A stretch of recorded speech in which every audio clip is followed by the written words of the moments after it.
എല്ലാവർക്കും കുക്കിംഗ് സ്റ്റോറീസിലേക്ക് സ്വാഗതം. ഇന്ന് നമ്മൾ ഉണ്ടാക്കാൻ പോകുന്നത് മത്തങ്ങ വിളയിച്ചതാണ്. അതിലേക്ക് എന്തൊക്കെ സാധനങ്ങളാണ് ആവശ്യമെന്ന് നോക്കാം. ഇത് മത്തങ്ങ കഴുകി മുറിച്ചെടുത്തതാണ്. 1 കിലോ വരുന്നുണ്ട്. ഇത് നല്ലവണ്ണം മൂത്ത മത്തങ്ങയാണ് വേണ്ടത്. തൊലി ഇങ്ങനെ ഈ കളറായിട്ടിരിക്കുന്ന മത്തങ്ങ ആണ് വിളയിക്കാൻ പാകമായിട്ടുള്ളത്. അത് 1 കിലോ നുറുക്കിയത് എടുത്തിട്ടുണ്ട്. ശർക്കര 1/2 കിലോ എടുത്തിട്ടുണ്ട്. പിന്നെ ജീരകം, ഏലക്കായ പൊടിച്ചത്, ജീരകം 1 ടീസ്പൂണും ഏലക്ക ഒരു 6 വലിയതും കൂടെ പൊടിച്ചതാണ് എടുത്തിരിക്കുന്നത്. പിന്നെ അരി, ഇത് വെള്ളരിയാണ് എടുത്തത്. മട്ടരി ആണെങ്കിലും കുഴപ്പമില്ല. 2 ഗ്ലാസ്, അതായത് 400 ഗ്രാമോളം വരും. ഇത് 10 മിനിറ്റ് വെള്ളത്തിൽ കുതിർത്ത് വെച്ചിട്ട് കഴുകി ഊറ്റിയെടുത്തതാണിത്. വെള്ളം ഊറ്റിയെടുക്കണം. ഇത് വറുത്തെടുക്കാൻ ആവശ്യമുള്ളതാണ്. പിന്നെ പയർ, വൻപയർ, ഇത് കഴുകിയിട്ടില്ല. ഇത് വറുത്തിട്ട് കഴുകി കുക്കറിൽ വേവിച്ചെടുക്കാനുള്ളതാണ്. പിന്നെ ഉപ്പ് 1 ടീസ്പൂൺ. പിന്നെ ആവശ്യമുള്ളത് തേങ്ങ, ഇതൊരു 2 കപ്പ് തേങ്ങ എടുത്തിട്ടുണ്ട്. പിന്നെ വെള്ളം 1/2 കപ്പ്. നമുക്കിത് ഉണ്ടാക്കാൻ തുടങ്ങാം. അതിലേക്കായിട്ട് ഒരു പാത്രം അടുപ്പത്ത് വെച്ച് അതിലേക്ക് മത്തങ്ങ കഷ്ണങ്ങൾ ഇട്ട് കൊടുത്തിട്ടുണ്ട്. അതിലേക്ക് 1 കപ്പ് വെള്ളം ഒഴിച്ചു കൊടുക്കുന്നു. പിന്നെ ഉപ്പ് 1 ടീസ്പൂൺ ഉപ്പിട്ടിട്ടുണ്ട്. ഇത് നന്നായിട്ട് ഇളക്കി യോജിപ്പിച്ചിട്ട് മൂടി വെച്ചിട്ട് ഒരു മീഡിയം ഫ്ലെയിമിലിട്ട് നന്നായിട്ട് പൊടിയണ വരെ വേവിച്ചെടുക്കുക. നന്നായിട്ട് വെന്ത് കിട്ടണം. ആ പാകത്തിന് വേവിച്ചെടുക്കണം. മൂടി വെച്ചാണ് വേവിക്കുന്നത്. ഇത് കുക്കറിലും വേവിക്കാവുന്നതാണ്. കുക്കറിൽ മത്തങ്ങ വേവിക്കുകയാണെങ്കിൽ 1 വിസിൽ അടിച്ചാൽ മതിയാകും. അപ്പോഴത്തേക്കും നന്നായിട്ട് വെന്ത് കിട്ടുന്നതാണ്. മത്തങ്ങ വേവാനെടുക്കുന്ന സമയം കൊണ്ട് നമുക്ക് വൻപയർ വറുത്തെടുക്കുകയും അതേപോലെ തന്നെ അരിയും കൂടെ നന്നായിട്ട് വറുത്ത് എടുക്കാം. ചട്ടി നന്നായിട്ട് ചൂടായിട്ടുണ്ട്. അപ്പോൾ ഇതിൻ്റെ അരിയുടെ പകുതി നമുക്ക് ഇട്ട് കൊടുക്കാം.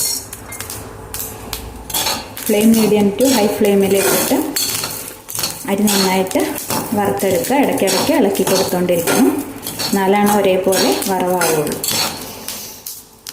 അരി നന്നായിട്ട് പൊരിഞ്ഞ് വരുന്നുണ്ട്. അരി പകുതിയോളം ആയി വന്നിട്ടുണ്ട്. അപ്പോൾ ഞാൻ തീ കുറച്ചിട്ടിട്ടുണ്ട്. എന്നിട്ടത് നന്നായിട്ട് ബ്രൗൺ കളറാവുന്ന വരെ വറുത്തെടുക്കാം. ഇടയ്ക്ക് നമ്മൾ വേവാൻ വെച്ച മത്തങ്ങ ഇടയ്ക്ക് ഇളക്കി കൊടുക്കും. അരി പാകത്തിന് വറവായിട്ടുണ്ട്, ബ്രൗൺ കളറായിട്ടുണ്ട്. ഈ സമയത്ത് നമുക്കിത് തണുക്കാനായിട്ട് വേറൊരു പാത്രത്തിലേക്ക് മാറ്റാം.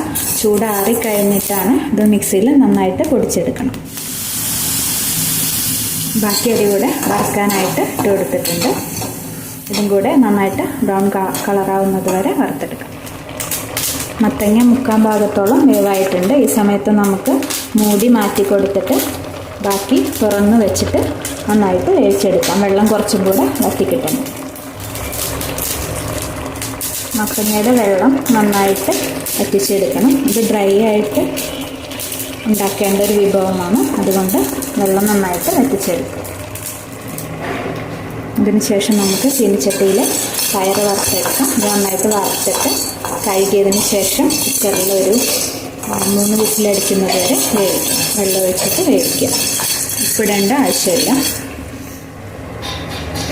പയറിൻ്റെ തൊലിയുടെ കളറൊക്കെ മാറിയിട്ട് നല്ല കടല വറുത്ത പോലെയൊരു മണം വരും നന്നായിട്ട് വറവാകുമ്പോൾ. ആ സമയത്ത് തീ ഓഫ് ചെയ്തിട്ട് പയർ നന്നായിട്ട് കഴുകി വേവിച്ചെടുക്കും. ഇപ്പം മത്തങ്ങയിൽ പാകത്തിന് വെള്ളം വറ്റി വന്നിട്ടുണ്ട്. ഇനി കുറച്ച് വെള്ളം മാത്രമേ ബാക്കിയുള്ളൂ. അത് നമ്മൾ വറുത്ത് പൊടിച്ച അരി ചേർക്കുമ്പോൾ, അരിപ്പൊടി ചേർക്കുമ്പോൾ ഇത് കറക്റ്റായിട്ട് വെള്ളം കറക്റ്റായിട്ട് കിട്ടും. തീ ഓഫ് ചെയ്ത് മത്തങ്ങ മാറ്റി വയ്ക്കാം. ഇനി നമുക്ക് ശർക്കര പാനിയാക്കി എടുക്കാം. അതിലേക്കായി ഒരു പാൻ അടുപ്പത്ത് വെച്ചിട്ട് അതിലേക്ക് എടുത്ത് വെച്ചിരിക്കണം 1/2 കിലോ ശർക്കര ചേർത്തു. അതിലേക്കൊരു 1/2 കപ്പ് വെള്ളം കൂടെ ഒഴിച്ചു കൊടുത്തിട്ടുണ്ട്. ഇനി നന്നായിട്ട് ഉരുക്കിയെടുക്കാം. ശർക്കരയൊക്കെ നന്നായിട്ട് ഉരുകി വന്നിട്ടുണ്ട്. ഇനി ഇതൊന്ന് അരിച്ചെടുക്കാം. ശർക്കര പാനി അരിച്ചെടുത്ത് 1/2 ഗ്ലാസ് മാറ്റി വെച്ചിട്ട് ബാക്കി പാനിലേക്ക് ഒഴിച്ചു കൊടുക്കാം. മത്തങ്ങയ്ക്ക് നല്ലോണം വിളഞ്ഞതായതുകൊണ്ട്, നല്ല മധുരം ഉള്ളതുകൊണ്ട് കുറച്ച് പാനി മാറ്റി വെച്ചിട്ടുണ്ട്. ഇനി ലാസ്റ്റ് എല്ലാം കൂടെ മിക്സ് ചെയ്യുമ്പോൾ മധുരം ആവശ്യമെങ്കിൽ പാനി ചേർത്ത് കൊടുക്കാം. പാനി നന്നായിട്ട് തിളച്ച് വന്നിട്ടുണ്ട്. ആ സമയത്ത് ജീരകവും ഏലക്കായും പൊടിച്ചത് ചേർത്ത് കൊടുത്ത് നന്നായിട്ട് മിക്സ് ചെയ്യും.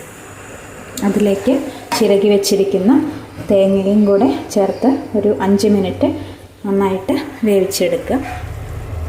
തേങ്ങ മീഡിയം ഫ്ലെയിമിലിട്ടിട്ട് 5 മിനിറ്റ് കുക്ക് ചെയ്തെടുക്കുക.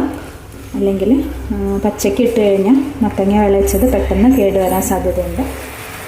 പാനിയിലെ വെള്ളം ഏകദേശം വറ്റി തേങ്ങ കുക്കായി വന്നിട്ടുണ്ട്.